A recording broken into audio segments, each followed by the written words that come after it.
Some of the most dangerous criminals in the US find themselves wanted by the FBI. No matter how long ago a crime may have been committed, they won't be able to live a normal life until justice has been served. One disturbing FBI case involves a man believed to have taken the life of his girlfriend more than 40 years ago.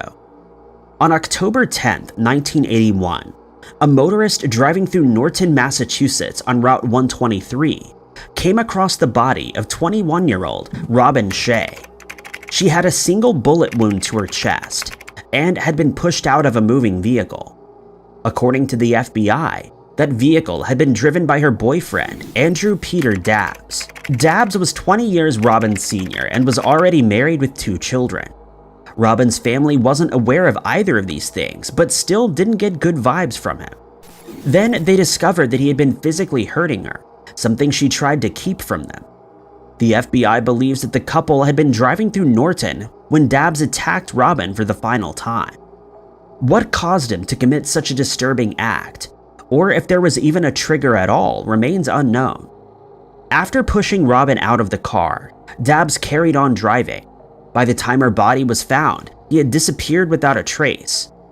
A month after the attack, a state arrest warrant was issued against Dabbs, but police had no idea where he was. The following year, a federal arrest warrant was issued, and the FBI got involved. Today, there's a reward of $20,000 for information leading to Dabbs' arrest.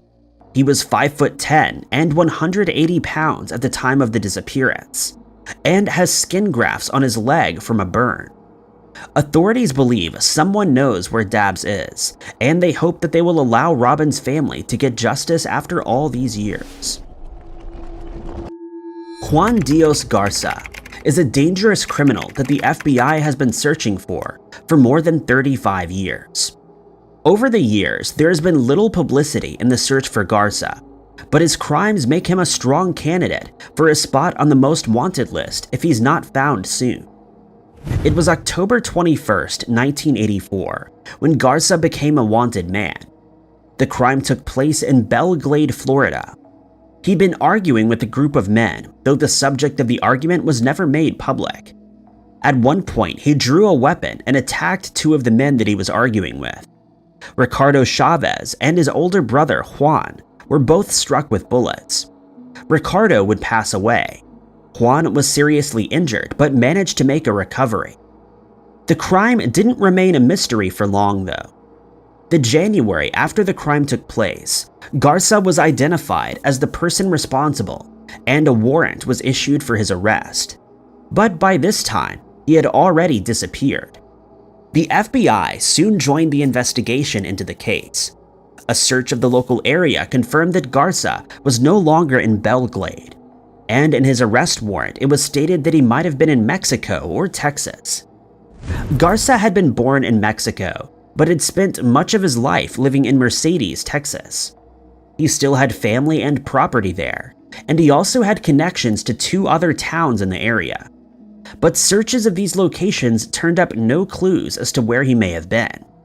Before long, the case went cold. It didn't get much publicity at the time, and there were few pushes for information in the decades that followed. However, the FBI never closed the case, and in 2017, they confirmed that they were still looking for the criminal.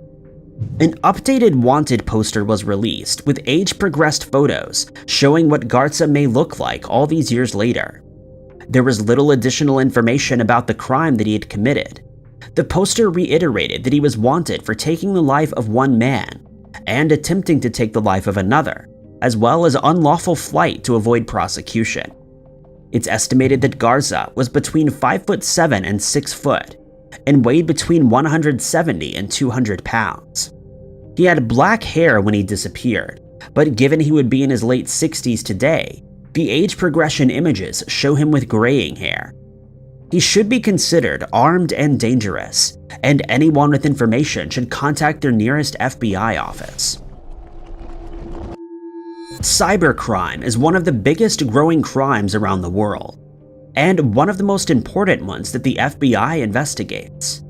What makes cybercrime so dangerous is its connections to illegal espionage and organized crime. The consequences often go much deeper than some stolen money, though. In 2018, the US government announced it had identified two of the people involved in the APT-10 group. APT-10, or Advanced Persistent Threat 10, is a group of individuals with ties to the Chinese government. Beginning in at least 2006, the organization has hacked companies and government agencies around the world. This was usually done by the stereotypical method of a malicious email sent to personnel at managed service providers and other companies. The emails were tailored to the specific individual and included malware which would infect their network. The organization also goes by the name Red Apollo and targeted NASA and the US Navy, as well as companies from a variety of other sectors. Hundreds of gigabytes of sensitive data had been stolen, including identifying information about 100,000 people working for the US Navy. Zhu Hua and Zhang Shilong were the two individuals identified by the US. Both worked for a technology company that was based in China. Zhu was responsible for registering malware domains, hacking infrastructure, and recruiting new members to the organization.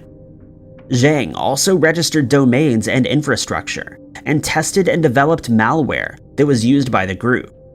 APT-10 likely includes many other members that may never be identified. The FBI believes that the group works with the Chinese Ministry of State Security. China denies this, but has apparently made little effort to help the US apprehend the hackers.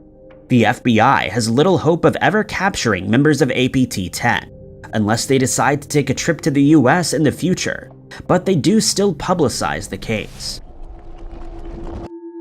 It was almost 40 years ago when a man named William Jr. Jordan disappeared without a trace.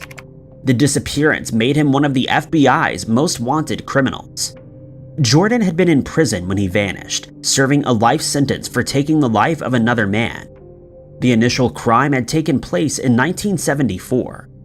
It was a cool March evening in Georgia, and James Rouse Jr. was on his way home from a lecture that he had given at a local college. He stopped in at a hotel to call his wife to let her know he would be home late. It's believed after that he went to the hotel bar where he met Jordan and Anthony Previtt. Unbeknownst to James, Jordan and Previtt were on the run for another crime spree in North Carolina. They were wanted for multiple cases of breaking and entering, and had fled to Georgia in a stolen car. The three men left the bar together, and it seems like James had offered them a ride, but then the two criminals pulled out weapons and kidnapped James. When he didn't return home, James's family alerted authorities.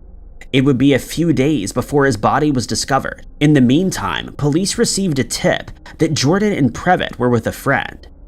Authorities tried to stake out the house that they were in, but the criminals made their escape. A high-speed chase followed, but eventually the criminals were caught. When James's body was found, police realized the two men were responsible. They had forced James out of his car and made him walk through the woods until they came to a lake where they finally took his life. Jordan insisted Previtt had been the one to pull the trigger, but in the end they were both found guilty for taking his life and earned life in prison. Jordan became a model prisoner, and years later, he would be moved to a low-security prison. He was allowed off-site on work details. On August 6, 1984, Jordan was out on one of these jobs picking blueberries at a farm. For some reason, he was given the keys to one of the prison vehicles and sent to a gas station to fill it up, and another prisoner went with him. Much to the guard's surprise, the men didn't return. The other prisoner who had escaped with Jordan was arrested soon after. He said Jordan was headed to his mother's house. By the time police were sent to the house, Jordan had already disappeared. He hasn't been seen since. Today, Jordan would be in his late 70s. According to the officers involved in the case, they believe he may look like a kind old grandpa today. But the FBI warned that he should be considered armed and dangerous. Given how much time has passed, Jordan could be pretty much anywhere. But Virginia and West Virginia were highlighted as possible locations by authorities. Jordan was 6'2" at the time of his disappearance, and the FBI estimates that his weight is at about 135 pounds. He had numerous tattoos, including a skeleton on his right forearm, a spider on his right upper arm, a cross on his left forearm, and Louise on his left leg. For years, Thane Allen Smika remained a missing suspect in a disturbing cold case. The crime took place in the 1980s, but it wasn't until 2010 that a warrant for his arrest was issued. By then, Smika had been missing for decades. Thane was a 24-year-old university dropout in 1983 when he answered an ad placed in a local paper by Sid Wells. Sid was a University of Colorado student living in Boulder and looking for an extra roommate for the flat that he shared with his brother Sam. Thane was from a neighboring town, and at first the brothers thought he was trustworthy. After he moved in, they found him to be antisocial, and he would often miss rent payments. He was also believed to be selling illegal substances. August 1st, 1983 was rent day, and Thane was supposed to hand over some money to Sid. Sam Wells was out that day, but came back from a camping trip to find his brother's body on the floor. He had already passed away, and he suffered from a single bullet wound. Sam was in shock but managed to call police. Thane quickly became a suspect. Police found him at his mother's house and interviewed him there. There, they found the same weapon that had been used to take Sid's life. On October 6th, Thane was arrested for the crime, but the case wouldn't go any further. Prosecutors didn't believe they had enough evidence to convict Thane. He had the same type of weapon that had been used to take Sid's life, and there definitely appeared to be motive. But it wasn't enough to prove beyond reasonable doubt that he had been the person responsible. Sid's family were shocked when Thane was released from custody. They couldn't see who else could have been responsible. Their suspicions seemed to be confirmed when, in 1986, Thane vanished without a trace. His car was found in Beverly Hills, wiped clean of prints, and with a stolen license plate. No trace of Thane has ever been found. In the years after his disappearance, police and the FBI have continued to try to solve the cold case surrounding Sid's passing. With new technology, evidence was re-examined, and in 2010, an arrest warrant was issued. By this point, investigators believed he'd been living under a fake name for 24 years. The FBI still hopes that someone might know where the missing man is today. Thane is described as being 5'11" and weighing 140 pounds. He had a thin frame and brown hair, which may have been sun-bleached golden in color. His FBI file notes that he may have lived in Jalapa, Mexico for years before 2007, and he has connections to California. In June of 1933, the family of businessman William Ham received a dark note which would lead to a criminal investigation and the involvement of the FBI. Ham, who was the president of the Theodore Ham Brewing Company, had been kidnapped. A ransom note demanding $100,000 had been signed by Ham. Ham's family paid a ransom, though newspaper reports at the time listed as being somewhat less than the amount requested. Despite this, the kidnappers released Ham, and a search for his kidnappers began.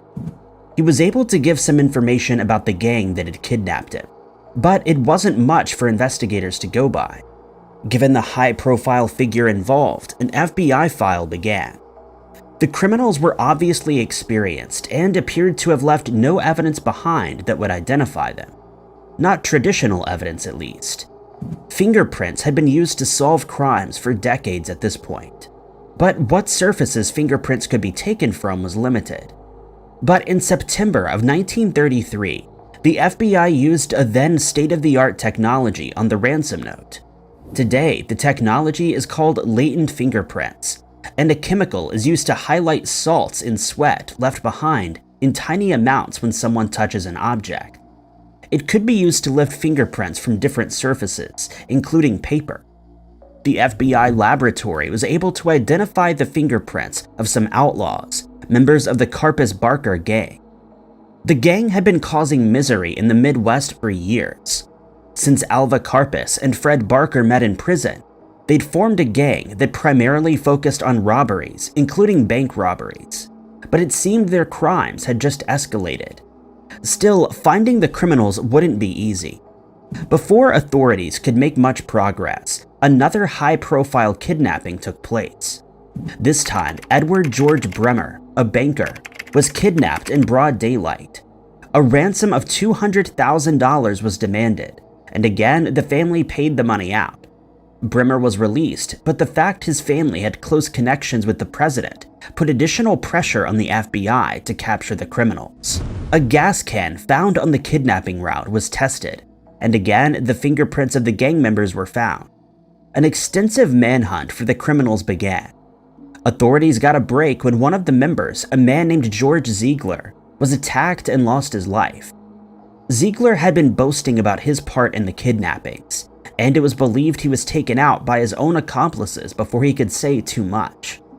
But when the FBI searched Ziegler's pockets, they found the names and addresses of other members of the gang. A map at the home of another member led police to Fred Barker and his mother. Karpis was eventually arrested on May 1, 1936, with FBI Director J. Edgar Hoover present. He later pleaded guilty to kidnapping and served a life sentence. One of the main ways the FBI helps solve mysteries in true crime stories is through its databases.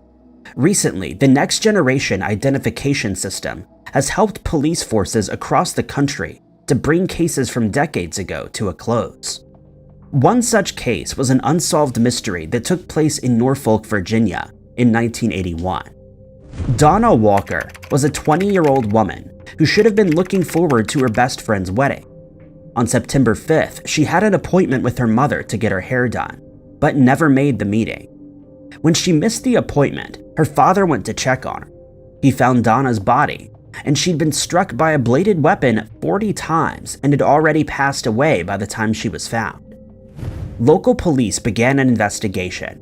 Donna lived by herself, so any DNA or fingerprints that didn't belong to her would likely belong to the person responsible for the crime. After a search of her home, police found a fingerprint in the bathroom which didn't belong to Donna. Friends, family, and potential suspects were all tested, but no matches were found. Other investigative techniques didn't yield any clues, and the case went cold.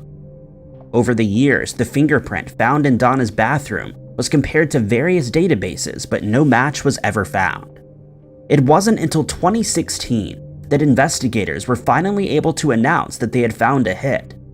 Using the FBI's Next Generation Identification System, they found a match for the fingerprint. The print belonged to Daniel Johnston, who was 66 years old in 2016. Johnston had been living in Norfolk at the time of the crime, and had worked in a local funeral home. At the time, police had no reason to suspect him, as he had no known connection to Donna. Since taking her life, though, he had committed numerous violent crimes and was actually serving a life sentence for taking another person's life by the time he was identified in Donna's case. While in prison, he allegedly told another inmate he had taken the life of a woman in the 80s while he was drunk, which authorities believed was Donna. Authorities got a fresh set of prints from Johnston to confirm they had the right man. Again, the prints fit. He was tried and found guilty of taking Donna's life. Almost 40 years after the crime, Donna's family finally got justice when he was handed another life sentence in 2018. Not everything investigated by the FBI is a typical criminal investigation, and in 2018, it announced that it had solved a mystery over a century old. In 1915, archaeologists discovered the tomb of an Egyptian governor and his wife. They weren't the first to set foot there, though.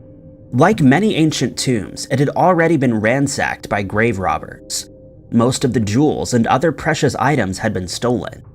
In the process, the thieves had disturbed the bodies that had once laid to rest there. The mummified head of the governor was laid on top of a coffin without any way of determining whether it belonged to the male or the female of the couple. For years, the mystery remained.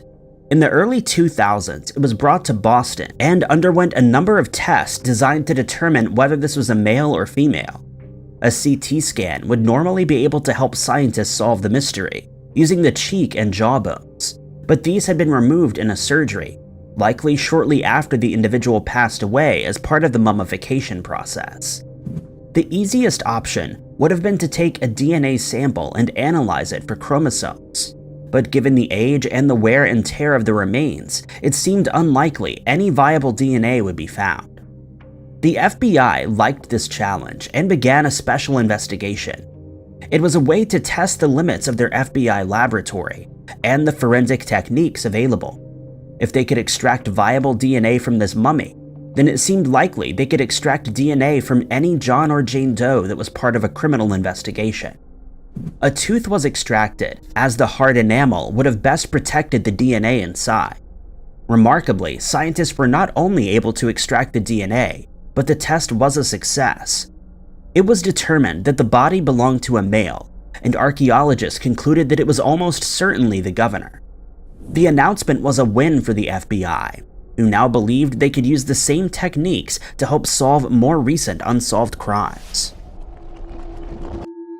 After 38 years, the FBI and local law enforcement announced in 2022 that they believed they had solved a creepy cold case from Texas. Mary Jane Thompson was an aspiring model, restaurant worker, and part of a loving family living in Dallas, Texas. She disappeared on February 11, 1984, after catching a bus to visit a clinic. The clinic was closed though. What Mary decided to do after that isn't clear, but it wasn't long after she was last seen that she met with foul play. 2 days after she was last seen, she was found behind a warehouse on Irving Boulevard, near some abandoned railway tracks. It was clear to investigators that a violent crime had taken place, and a criminal investigation began. DNA samples were taken from Mary's body, but at the time, there wasn't much that could be done with them. A traditional investigation took place, but no clues turned up, and the case went cold. Decades later, local law enforcement reopened the case as part of its cold case unit. FBI investigators from a task force also got involved to try to crack the case. Retesting the DNA on databases turned up no matches, but Mary's family continued to push for more to be done to catch the criminal responsible. The FBI submitted the DNA to genetic genealogy testing, and finally, progress in the criminal investigation was made. A family tree of the culprit was pieced together, and finally, a man named Edward Morgan was identified. Morgan would have been in his early 20s at the time of the crime. It's not known if he had any connection to Mary while she was still alive, or if he was investigated at the time. To be sure they had the right person, the local police and FBI agents went through trash bins at Morgan's home. Morgan lived alone, so any DNA on the drink bottles they found should have belonged to him. The DNA matched that found on Mary's body, and he was arrested and currently awaits trial. When Eleanor Graham and her husband Malcolm disappeared on the island of Palmyra, their friends and family were certain that they were the victims of a disturbing true crime. But it would take FBI forensic investigators to prove that was the case. The Grahams were experienced sailors. In the summer of 1974, they set off on another adventure, planning to spend some time on a remote Pacific island. When they arrived at Palmyra, there were a number of other visitors who had decided to spend the summer there. Most were friendly, but one young couple seemed very strange. They called themselves Stephanie Stearns, and her boyfriend was Roy Allen. They were completely unprepared and didn't know how to live off the land. By the end of the summer, most of the visitors to Palmyra headed home, but the Grahams and the odd couple remained. Mac was in regular contact with a friend back in Hawaii, talking via shortwave radio every week. On August 28th, Mac and his friend Kurt Shoemaker were having their regular catch-up when Mac told him Stearns had just arrived with a cake. He suggested she wanted to apologize for their antagonistic behavior. Kurt warned him to be careful, and Mac left the radio. It would be the last time anybody talked to him. When Mac didn't make the scheduled check-in, his friends tried to alert authorities that something was wrong. However, it wasn't until October that any action was taken. On October 28th, the Graham's Seawind was spotted in a harbor in Hawaii. It had been repainted and the nameplate had been removed, but other sailors recognized the boat. It wasn't the Grahams on the boat though. Those who had spent the summer in Palmyra recognized the couple as Stearns and Allen. The couple tried to make their escape, but they were captured. Authorities recognized Allen as a man named Buck Walker, who'd been on the run for charges involving illegal substances. The FBI was responsible for criminal investigations of crimes that took place at sea, and investigators were sure this was more than theft. The couple tried to claim the Grahams had disappeared and they had found their overturned boat on the shore. When they couldn't find the Grahams, they assumed they'd been lost in shark-infested waters. They then took the Seawind back to Hawaii with the intention of turning it over to Muff's sister. The FBI special agent investigating the case didn't believe that story, but without Muff and Mac's bodies, they didn't believe they would get a conviction either. Walker and Stearns were convicted for theft of the boat, and what happened to Muff and Mac remained a mystery. That was until January of 1981. A South African couple were visiting Palmyra when they came across a scary scene. They had found a box overturned on a beach. Beside it were a collection of human bones. Again, the FBI flew out to Palmyra to examine the bones.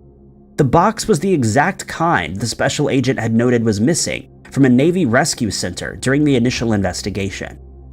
Dental records proved the bones belonged to Muff. Forensic science was used to prove that they had originally been in the box, and it wasn't just a coincidence that the items had washed ashore either. An examination of the skull found what was likely a bullet wound.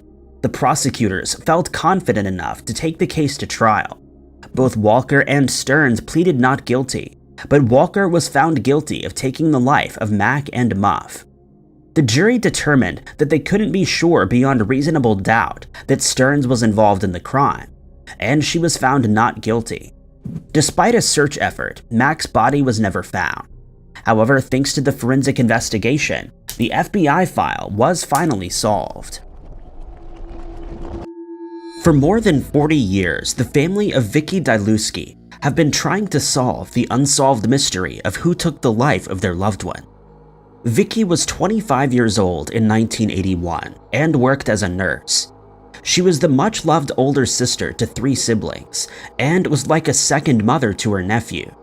She had married a man named Tony Diluski a few years earlier, but the marriage hadn't worked out, and she was in the process of getting a divorce at the time that her true crime story began.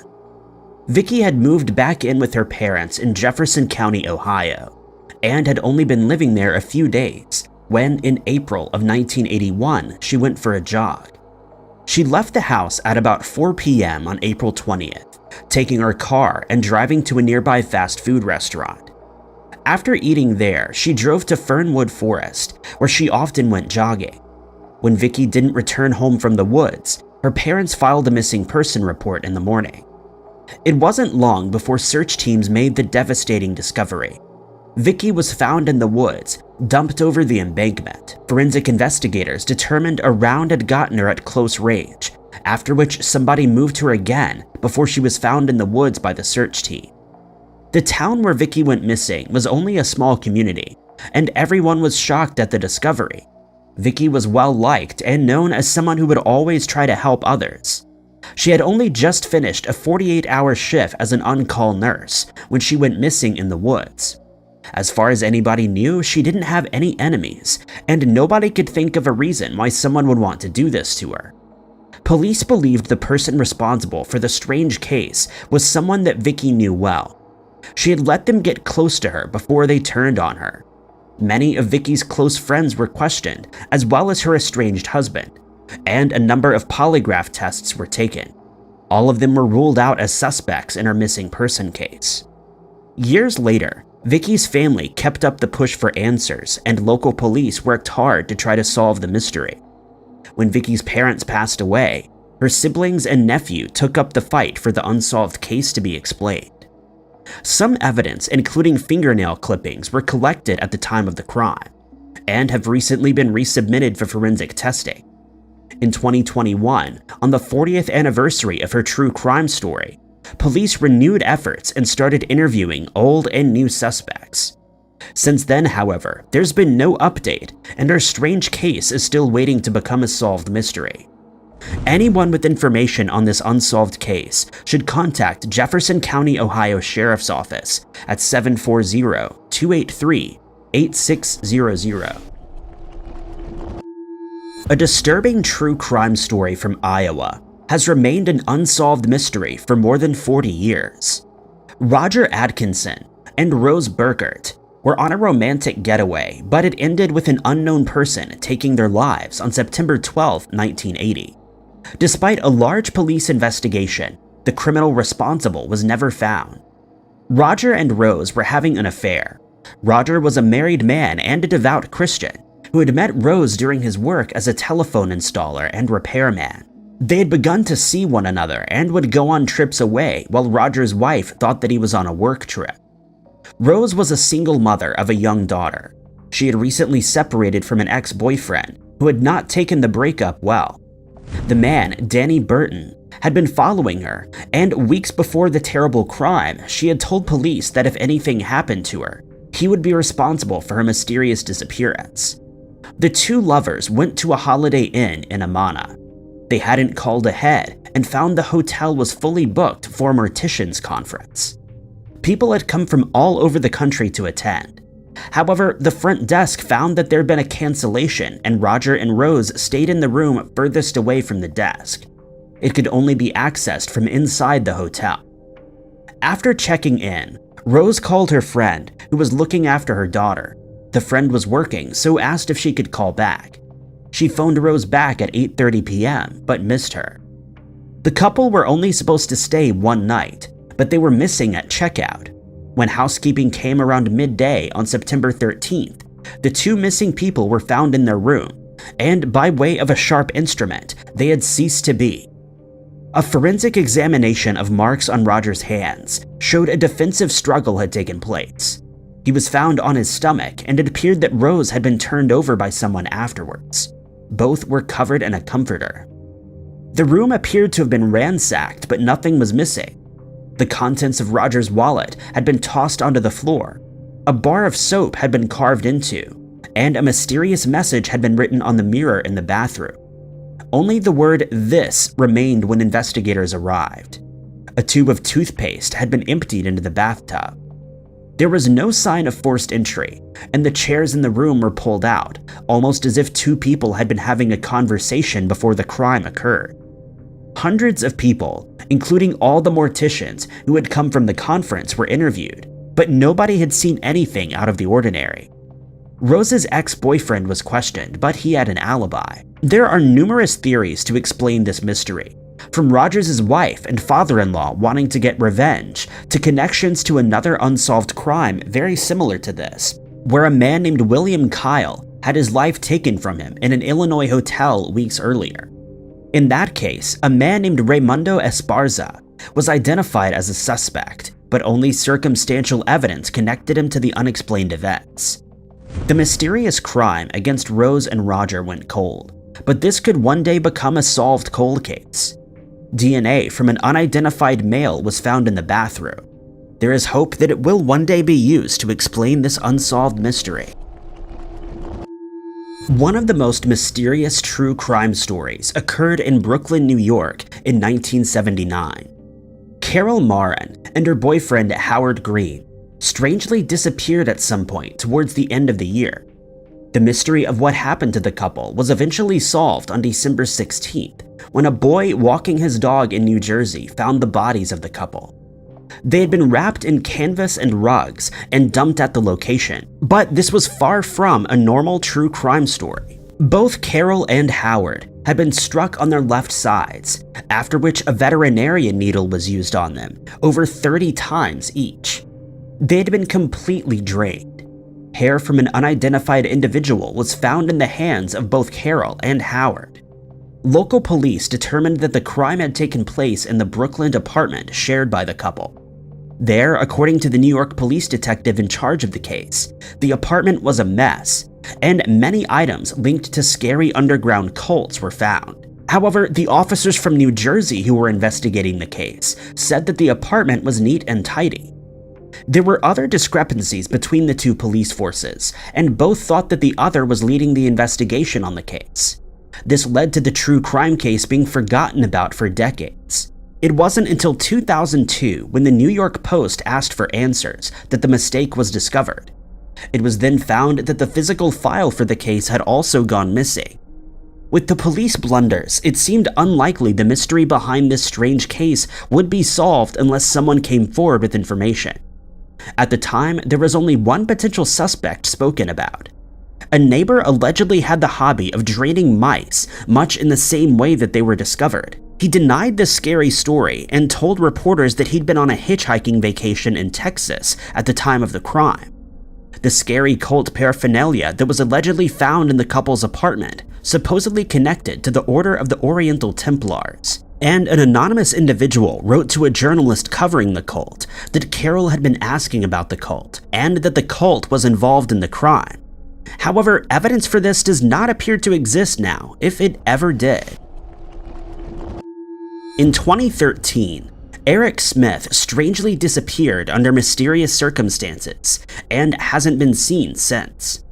He was an experienced hunter, and before he became a missing person, he was last seen heading into the woods by his wife on November 8, 2013. Woods on his property that he knew inside and out. When he didn't return home that night, he told his mother and a search for Eric began. No trace of him was ever found. What makes this case so strange began a week before Eric disappeared. Eric was a foreman at a coal mine, and the 2 weeks before he vanished into thin air, he went away on a work trip with some coworkers. When he returned, he was scheduled to go straight back to work at the mine. But the next day he was due to work, his wife phoned his work to say that he developed flu-like symptoms and he would be staying home. For the rest of the week, Eric's wife continued to phone in sick for him. As a foreman, he was supposed to be on call at all times, even if he was ill, and Eric would typically phone in to make sure everything was fine, even when he was away, but no calls came. It wasn't until that Thursday, November 7th, that anybody heard from him. Eric emailed the company to say that he was feeling better. He would spend the following day hunting and then come into work on Saturday. Early the next morning, Eric left on his hunting trip. He was experienced, wore high-quality camouflage clothing, and was going to an area that he knew well. His wife went to see his mother to help decorate a tree and took one of their daughters with her. When it was discovered that Eric was missing, a search of the woods began. Search teams knew about the camouflage Eric was wearing, so they searched multiple times to make sure he hadn't been missed. Sniffer dogs were used, including those that could trace the scent of Eric's hunting equipment. But the only trail that was picked up didn't go into the woods. It simply came back to the house and may have been an old scent. Thermal cameras were used in the woods, but he was not found. There are many theories about what happened to Eric, and it's possible foul play may have been involved. Some have suggested he was accidentally targeted by another hunter in the area, and that they dumped him in the woods out of fear. Others have suggested a crime may have taken place long before the supposed trip. A true possibility is that he decided to start a new life elsewhere, though Eric's family and friends don't believe this is likely to be the case. Jessie Earle vanished from her home in Eastbourne, UK, where she was studying art at the local university. In May of 1980, she had told her parents she would be coming to visit for the weekend. She was supposed to arrive on May 15th. When Jessie was still missing the following afternoon, her parents went to Eastbourne to search for her and found that the bedsit where she lived was empty. For 9 years, her parents continued to ask what happened to their daughter. Jessie had been 22 years old when she vanished and was described by her parents as strong and independent. When they arrived at her home, it appeared to them like she'd just left for a little while, with a cup of coffee on the floor and a book open. It didn't seem like she intended to go for any length of time. A search took place, which included sniffer dogs and a helicopter search over the South Downs, but no sign of the missing person was found. It wasn't until 1989 that her partial remains were found on Beachy Head. At first, police identified the missing person as Lord Lucan, another unsolved case, but it was quickly determined to be that of a woman. Dental records confirmed that this was the mysterious disappearance of Jessie Earl. She was found near a tree. All of her clothing was missing, with the exception of one underwear garment, which was around her wrists. A search of the local area turned up none of Jessie's missing belongings, or any clues as to what happened to her. In her advanced state, it was impossible to tell how she had passed away, and the verdict was left open. Jessie's family were sure that foul play was involved, but local police did not want to classify the case as a true crime. What happened to Jessie remained an unsolved mystery, but her parents campaigned for answers. Finally, in 2000, the case was reviewed and police confirmed someone had taken Jessie's life. But important evidence, like the item of clothing she was found with, had been destroyed. Police believe it's possible Jessie may have known the person responsible for her mysterious disappearance, or at least had met him before. She had told friends about a strange man that she had met while walking once, a scary person who had made her nervous, but he was never identified. It's possible the notorious marauder, Peter Tobin, may have been responsible. He was living in the area at the time of the crime, and what happened to Jessie when she was in the woods would have been in line with what had happened in other crimes that he had committed. However, without evidence, it seems likely the only way this true crime will become a solved mystery is if someone comes forward to reveal the truth. One of the strangest missing person cases Interpol is trying to solve, which began this year, is the disappearance of Maribel Valenzuela Herrera. Maribel is a 37-year-old woman from the United States who disappeared in strange circumstances in April of this year. Maribel had been living in Chihuahua for a while before her disappearance. The rural town lies just across the border of Texas and is a relatively safe area. It was described as a contrast to the idea of the lawless land of cartels and smuggling, where residents felt safe. Maribel was raising her 4 children there, and was near to her family. On April 15, 2022, she went out with her boyfriend, a man named Eyler Cruz Silva. Cruz Silva was born in Cuba and allegedly had the nickname of El Cubano, but was living in Mexico legally. Not much is known about him, whether he was involved in any illegal activity associated with the area, or how long he and Maribel had been in a relationship for. They left Maribel's home in her car. This was the last time that Maribel was seen or heard from. When Maribel didn't come home that night, her family was obviously worried. They couldn't get a hold of her by cell phone and contacted the police with the scary mystery. It was out of the question that Maribel would just abandon her children. And when they found her car abandoned, they knew that something was wrong. Local authorities contacted international police to try to solve the mystery. Cruz Silva was a person of interest, given he was the last person to have seen Maribel, and an arrest warrant was issued. He was charged with the forcible disappearance of Maribel, but no trace of Cruz Silva could be found. He was no longer in the city, and it seemed possible that he was no longer in Chihuahua at all. A few days later, the U.S. Marshals Service located Cruz Silva in Texas. He had illegally crossed into the country and was handed over to the Mexican authorities. Since Cruz Silva was located, there's been little update in the case. Maribel wasn't with him and still has not been located. A reward of 200,000 pesos, roughly $10,000 US, has been issued for information that could help authorities solve this strange mystery. Maribel's friends and family continued to conduct searches for her, and a march took place on the 2-month anniversary to demand answers and to make the area a safer place. Maribel is described as being 164 centimeters tall and weighing 56 kilograms. She has brown hair, a scar on her right arm, and a number of tattoos, including Arabic letters on her back, a lotus flower on her neck, and a doll on a swing on her right wrist. The disappearance of an elderly Italian man is the subject of one of the strangest Interpol cases. Renato Ronzoni has been missing for more than 2 months. It's believed he was kidnapped by a woman who claimed to be his wife and taken from the country. Natalia Koshova was a Ukrainian woman who at one point had been a live-in carer for Renato's aunt. In September of 2019, the aunt passed away from natural causes. Without any children of her own, her home and estate was split between her nieces and nephews, including Renato.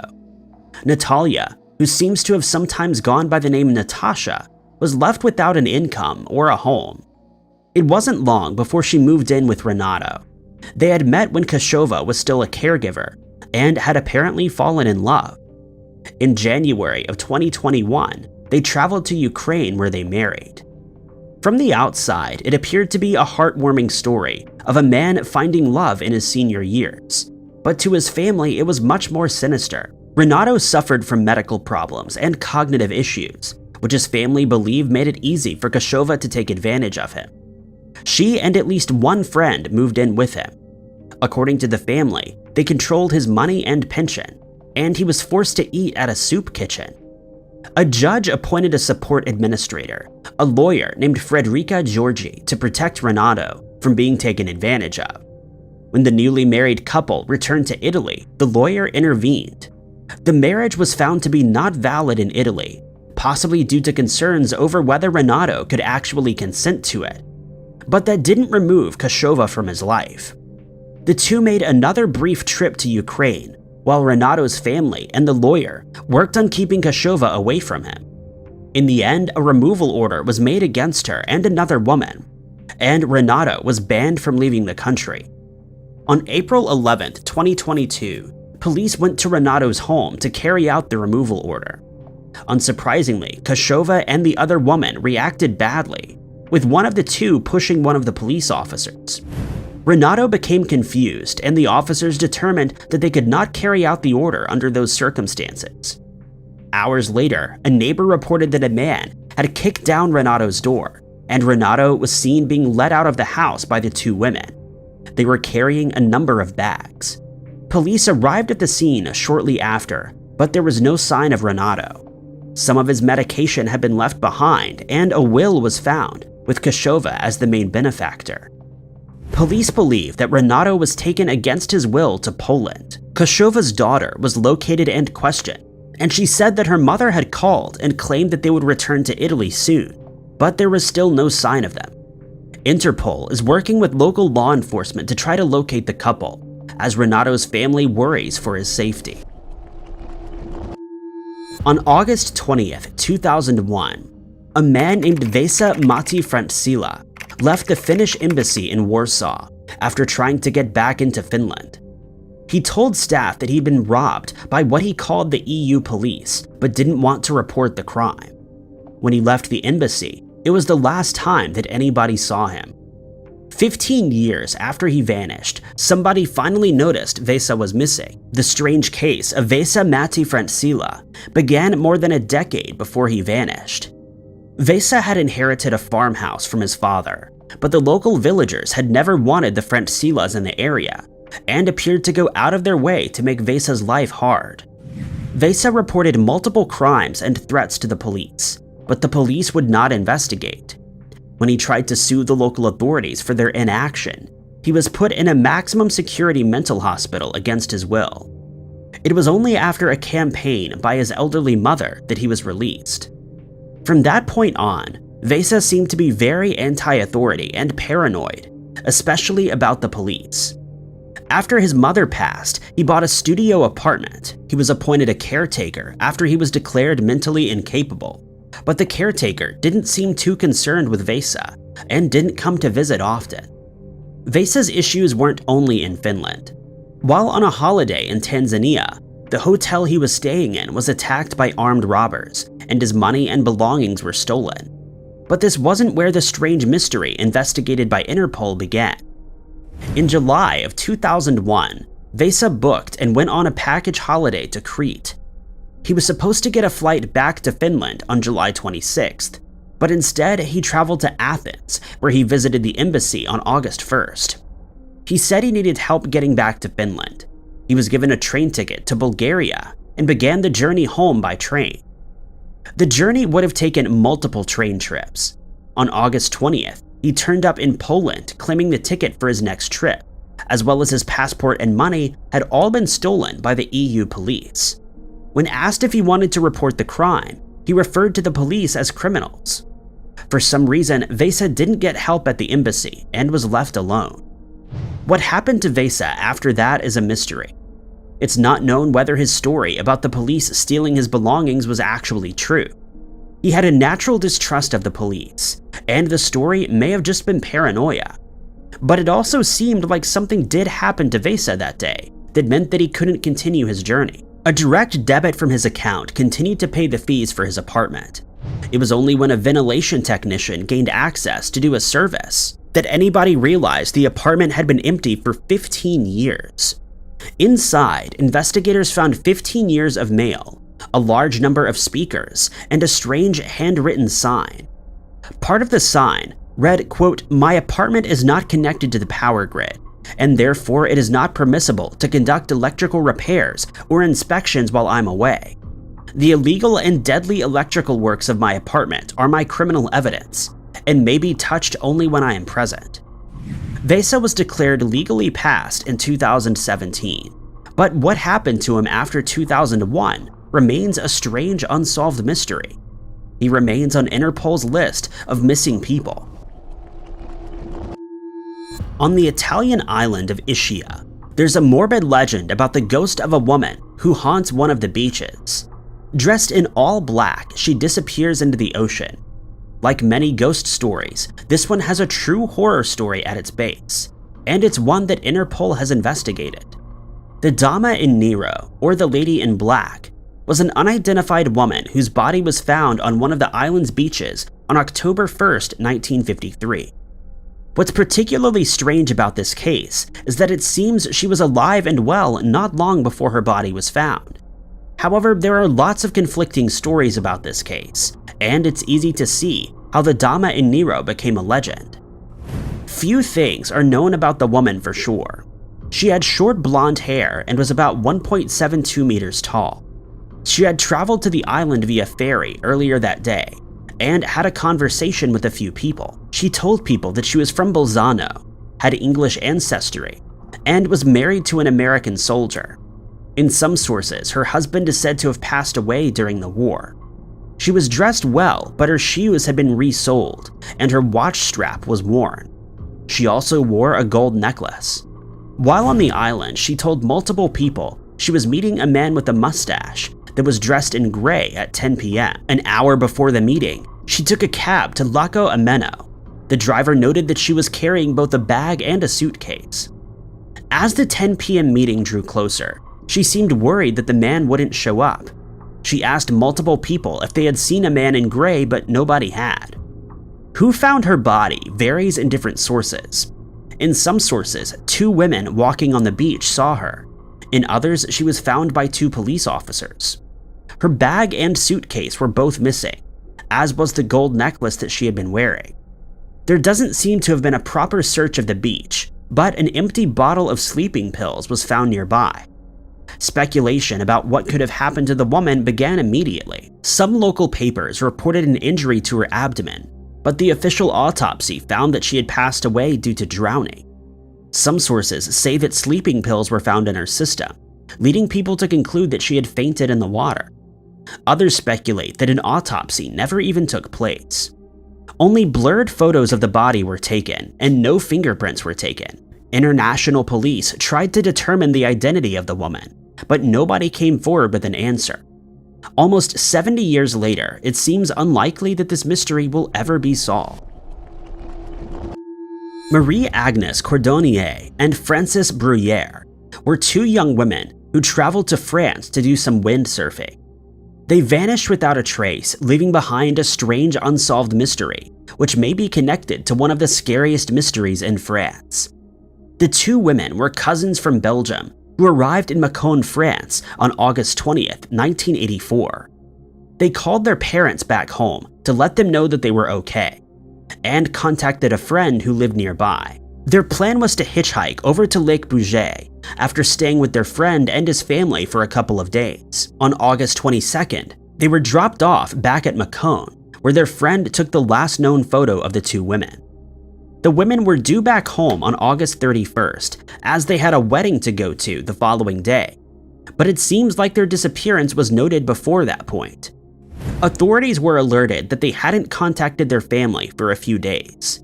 Interpol was alerted, and a search for the two women began.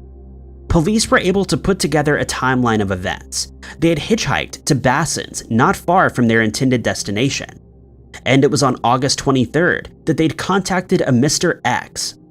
This man was someone identified by police, but his name doesn't appear to have been made public. When Marie Agnes and Francis first arrived in France, they had gotten a lift from a truck driver who had given them this number. Mr. X and the original driver weren't the same person, and the truck driver was cleared of any suspicion. Mr. X took the women to a bar, and the following day he returned to the bar alone. When asked how things had gone with the women, he told them that it went very bad. Marie Agnes and Francis have never been found. Mr. X was naturally an obvious suspect and was the subject to police interviews. In 1993, he was arrested for the crime, but there wasn't enough evidence against him to charge him. He still remains the primary suspect in many people's eyes. He passed away in 2020, and if he does know what happened to the women, that information was taken to the grave with him. In the years that followed their disappearance, a number of other women vanished or had their lives taken around the A6 highway in France. Mâcon, where the women started and planned to end their trip, is connected to the highway, but it seems that they weren't anywhere near the A6 when they vanished.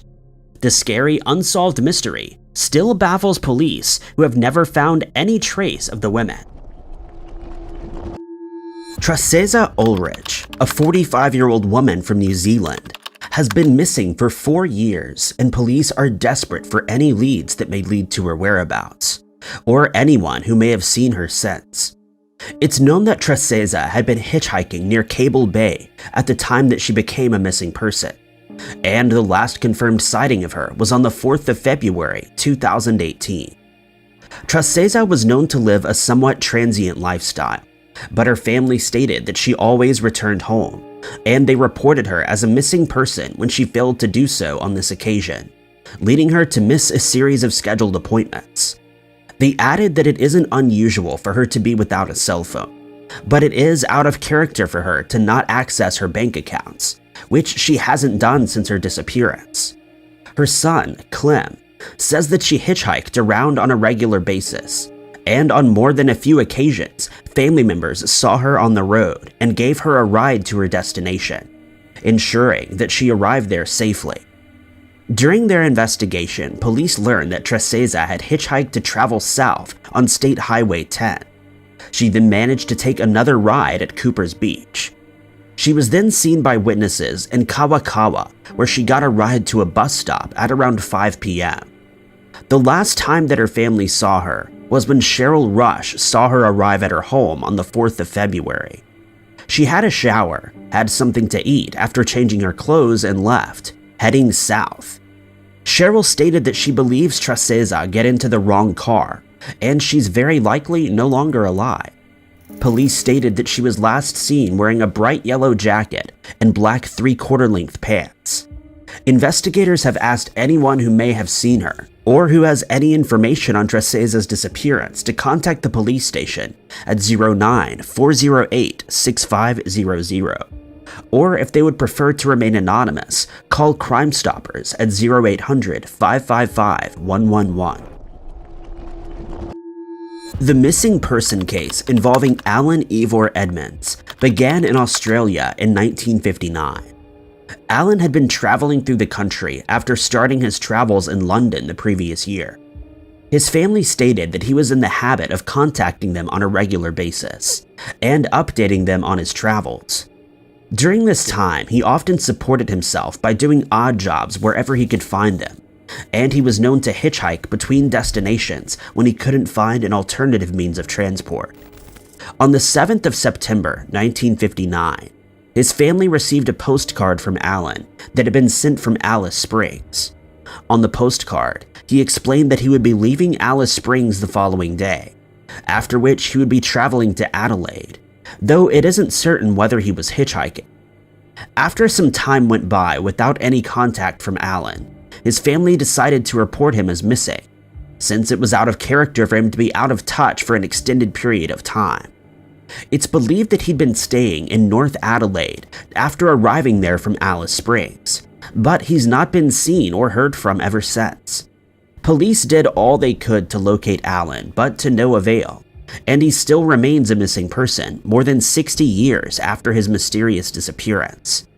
Police have asked anyone with information on Alan's strange case to make contact with Crime Stoppers at 1-800-333-000 or go to crimestoppersssa.com.au to submit a tip. On Saturday, the 31st of May, 1975, which is remembered as the Queen's birthday weekend, 18-year-old Mona Blades decided to hitchhike from Hamilton to Hastings in New Zealand. She was on her way to visit her nephew, who was also celebrating his birthday.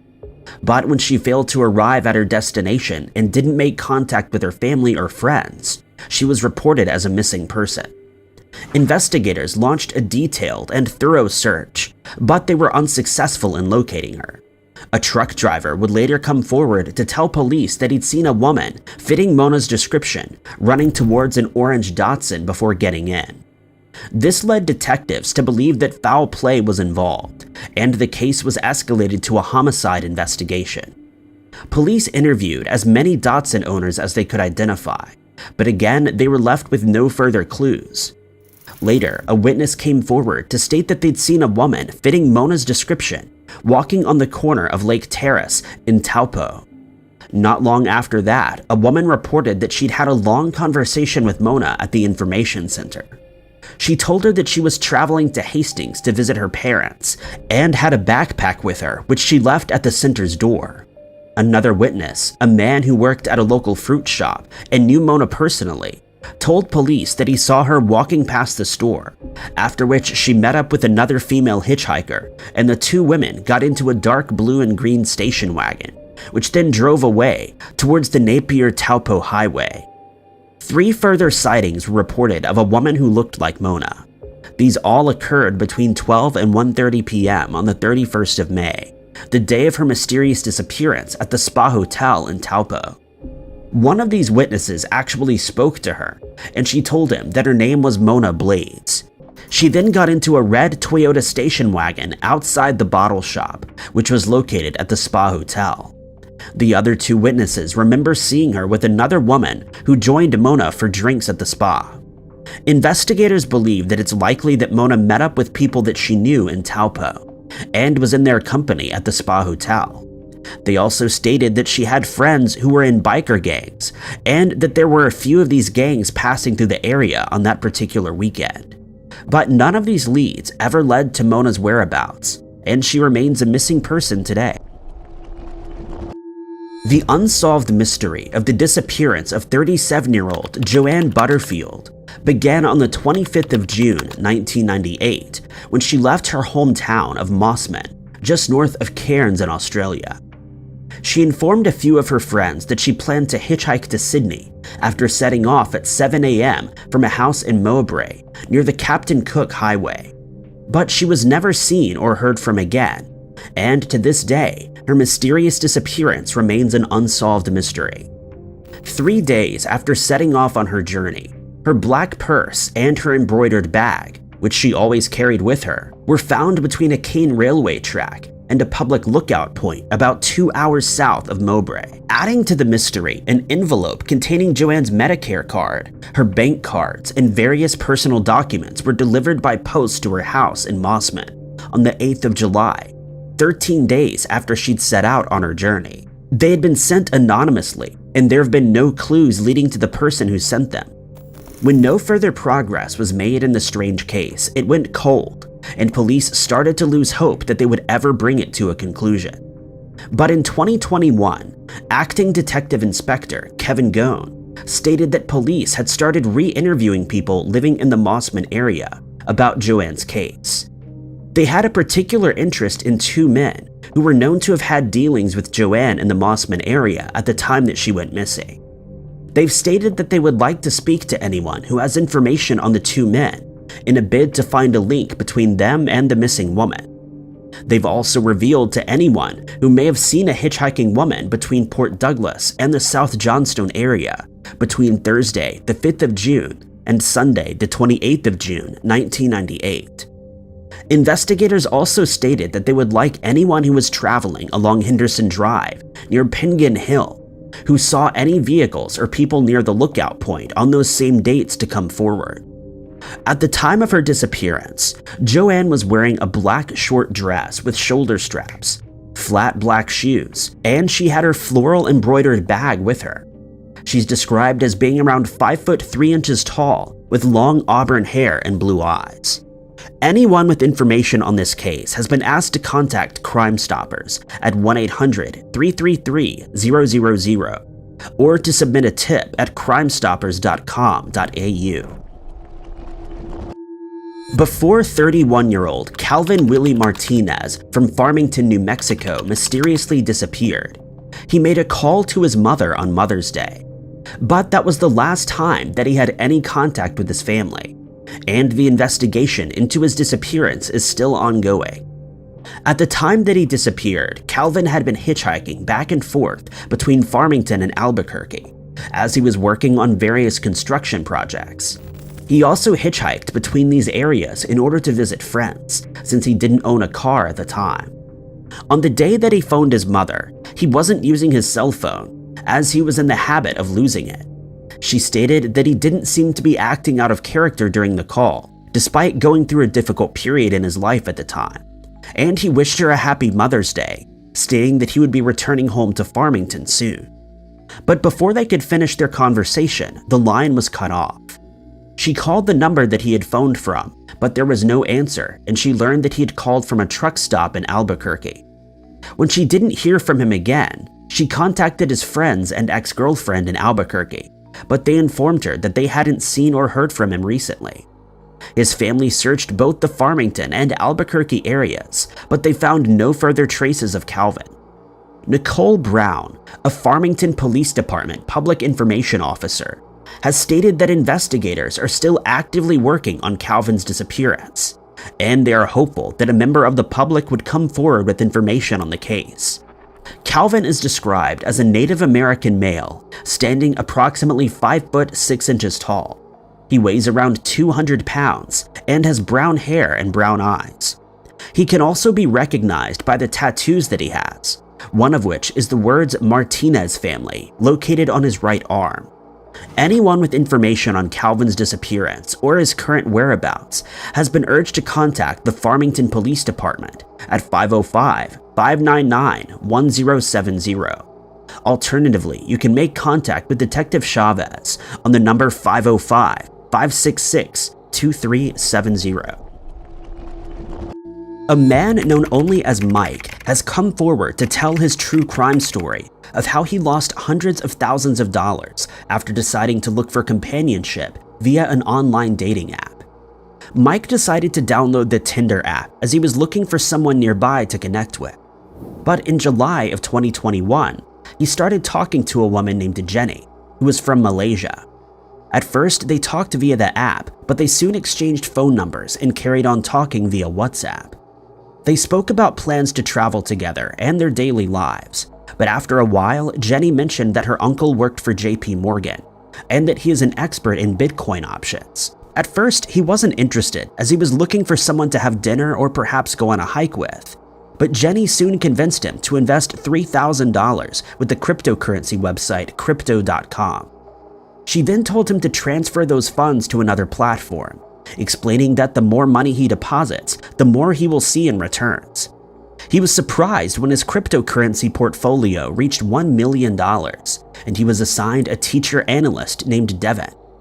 But Mike's suspicions soon started to grow when Jenny and Devin advised him to send his tax payments to the Department of Homeland Security rather than the IRS, and he decided to withdraw all of his money. But when he found that it was impossible for him to do so, he realized that he'd been the victim of an online dating app scam. Jenny and Devin were both fake names, and he had lost a total of $277,000, which he doubts he will ever get back. Mike stated that during the scam, you'll see your earnings increase and you're even able to withdraw some of your money. But as soon as you attempt to withdraw the entire balance, you're told that there's a penalty fee involved, often reaching into hundreds of thousands of dollars. Amy Nofziger, the director of fraud victim support at the American Association of Retired Persons Fraud Watch Network, says that they've received up to 3 complaints a day where people have been scammed out of money via dating apps, with some of the victims losing millions of dollars in the process.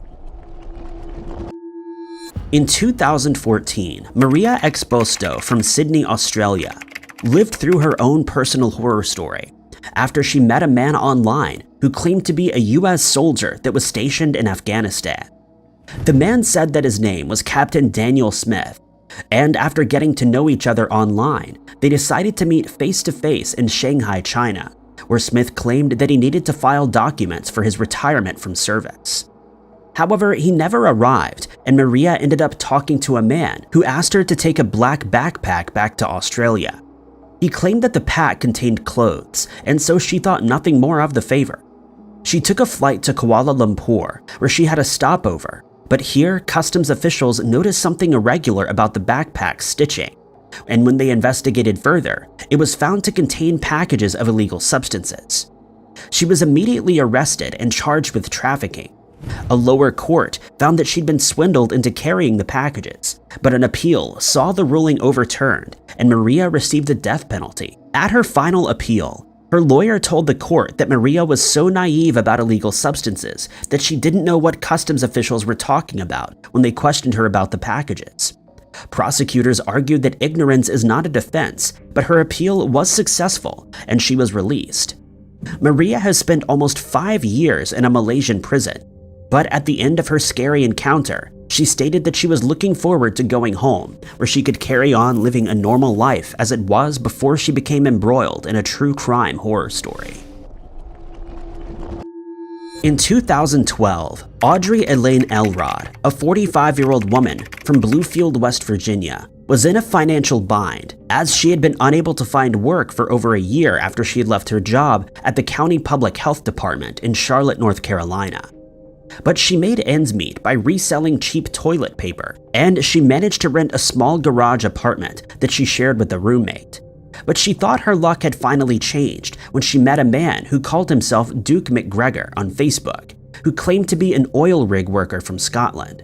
But unbeknownst to Audrey, she had stepped into an online dating trap that would turn into a scary true crime story. The man asked her to wire money through to him in order to help his son who was at boarding school. The man's son had also been messaging her to say how excited he was to have a mother figure in his life, and Audrey was only happy to help. But soon she'd lost nearly everything she owned, including her home and her car. But before she knew it, she was moving money around for a Nigerian bank manager who claimed to help his clients convert their money into dollars without drawing the attention of the Nigerian authorities. She was instructed to receive wire transfers to her own account, after which she converted them to money orders before sending them back again. After losing everything, Audrey moved in with her mother, but she was soon forced to leave after they had an argument about the man that she had met online. But she was soon opening more bank accounts for her so-called fiancé, who kept promising that he would be with her soon. Her horror story started when she was questioned by the police, but she showed all the financial records that she had kept, not knowing that the money belonged to other victims of dating app scams who had fallen for the man's lies. It was only when she was arrested and charged with structuring and conspiracy to commit wire fraud that she realized she had been tricked. But it was too late, and she would have to face the consequences of believing she had found someone special. Audrey was ultimately found guilty, and she was sentenced to serve 31 years in prison for her part in the online dating scam. She was also ordered to pay restitution to 28 of the 374 victims who she unwittingly stole from, with the total to be paid coming to $413,000. She would later learn that she'd been conned by a Nigerian group known as Yahoo Boys, who've been running the same operation for years. The group uses its victims' bank accounts to disguise the fact that the money earned from the scam was being transferred to Nigeria via MoneyGram and Western Union. The group had laundered millions of dollars over the years, often costing their victims to lose everything they owned. In 2021, 24-year-old Kayla McCleary from Battle Creek in Michigan decided to try the dating app Meet Me in hopes that she would find someone to spend time with romantically. Soon, she met a man named Trevor Double, and over the course of the next few weeks, they chatted and got to know each other better via the app. They eventually decided to meet in person and went on a date that seemed to go well. But one morning in April of that year, Trevor showed up at Kayla's house with no prior notice, saying that he wanted to take her for breakfast as their second date. She agreed and the two set out, but Kayla would soon become aware that Trevor was actually a scary person who had a sinister motive. Instead of taking Kayla for breakfast as promised, he proceeded to drive to his house in Bangor Township, where he kept her hostage for several weeks. Kayla pleaded with him to let her go, but her pleas fell on deaf ears as Trevor grew increasingly erratic. During one scary encounter, he threatened to end her life with a hatchet, as he had somehow convinced himself that Kayla was cheating on him and that she was talking to other men. Over the course of the next few weeks, he would assault her and repeatedly threaten to end her life. He also stated that if she approached the police about her situation, he would retaliate against members of her family. On occasion, she would ask him to let her go, but this only infuriated him further, and he would threaten her once more. Kayla told investigators that she had on several occasions considered running out of the house while Trevor was asleep, and during one incident she attempted to escape by jumping out of his car while he was driving. Trevor took her to Bronson Lakeview Hospital, where she was treated and she begged a doctor to help her, and Trevor went on the run. Trevor's photo was sent to hotels in the area, and a hotel clerk recognized him, leading to his arrest. He was picked up on an outstanding warrant after he had stolen a car and broken into a house in Matawan. During the time of Kayla's horror story, he was out on bond. He was ultimately sentenced to 40 to 60 years for assault, 25 to 40 years for criminal conduct, 4 to 30 years for unlawful imprisonment, and 4 to 20 years for causing bodily harm. Michael Sandy, a 29-year-old man from East Williamsburg, New York, was involved in a real-life horror story when he decided to meet up with someone that he'd been talking to online in 2006. Michael and Anthony Fortunato met in an online chat room on the 8th of October 2006. After exchanging several emails over the next hour, the two men decided to meet in person at a rest stop in Belt Parkway, Brooklyn, a decision that Michael would come to regret. Michael made his way to Emmons Avenue, and upon his arrival, he met a man named John Fox, who was a friend of Fortunato's. They then traveled to Howard Beach, where Fortunato was waiting with two other men named Ilya Shurov and Gary Timmons. Witnesses told the police that they saw two men approaching Michael's car, where they confronted him and started searching through his car. At around 9:45 p.m., 4 witnesses saw Shurov remove Michael from his car before he started assaulting them. Michael managed to break free from his attacker and ran towards the highway, with witnesses saying that he seemed to be calling for help on his cell phone. 2 of the men ran after him and caught up with him on the highway. Michael started to backpedal in an attempt to get away, but unfortunately he ended up in the middle lane and was struck by a vehicle. He was taken to Brookdale Hospital, where he remained unconscious before passing away on the 13th of October. Investigators managed to look through Michael's computer's hard drive and found the exchanges between him and Fortunato, and the culprits were quickly identified. Fortunato was sentenced to 7 to 21 years, Fox received a sentence of 13 to 21, and Shurov received a sentence of 17 and a half years in prison. Timmons made a plea deal in which he testified against Fortunato and Fox, but was later sentenced to 4 years behind bars.